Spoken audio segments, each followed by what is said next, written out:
મોટી ખબર range IG Ashok Kumar યાદવની મોટી કાર્યવાહી છે। જી હા, રેન્જ આઈજીએ સુરેન્દ્રનગર એલસીબી ટીમનું વિસર્જન કર્યું છે। સુરેન્દ્રનગર એલસીબીના પીઆઈ જે જાડેજાને પણ સસ્પેન્ડ કરી દેવાયા છે। એક સપ્તાહમાં એસએમસી ત્રણ રેડ પાડતા જ કાર્યવાહી થઈ છે। રેન્જ આઈજીની કાર્યવાહીથી પોલીસ બેડામાં ખળભળાટ પણ મચી ગયો છે।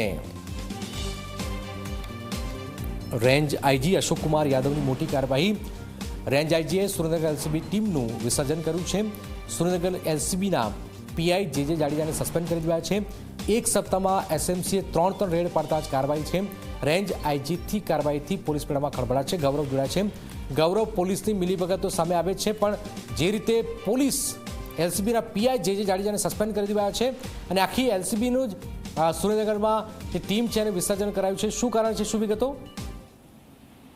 જનક, સુરેન્દ્રનગર જિલ્લાની અંદર એસએમસી દ્વારા 3 વખત અલગ અલગ જગ્યાએ રેડ કરવામાં આવી અને જે રીતના પોલીસની કામગીરી સામે સવાલો છે તે ઉભા થયા, જેને લઈને રાજકોટ રેન્જ આઈજી અશોક કુમાર યાદવ છે કે તેમના દ્વારા સુરેન્દ્રનગર જિલ્લાના એલસીબી પીઆઈ જે જાડેજા છે તેમને સસ્પેન્ડ કર્યા છે અને એલસીબીની જે ટીમ હતી તેનું વિસર્જન છે તે કરવામાં આવ્યું છે। ખાસ કરીને પોલીસ બેડાની અંદર મોટા સમાચાર એટલા માટે કહી શકાય કારણ કે જે રીતના એસએમસી દ્વારા રેડ કરવામાં આવતી હોય છે અને ત્યાર પછી જે જવાબદાર અધિકારી હોય તેમની સામે કડક પગલાં છે તે લેવામાં આવતા હોય છે, ત્યારે રેન્જ આઈજી દ્વારા આ કાર્યવાહી છે તે કરવામાં આવી છે અને તેને કારણે પોલીસ બેડાની અંદર ખળભળાટ છે તે મચી ચૂકી છે। જી બિલકુલ, આભાર। તો રેન્જ આઈજીએ આ કાર્યવાહી કરી છે, સુરેન્દ્રનગર એલસીબી ટીમનું વિસર્જન કર્યું છે।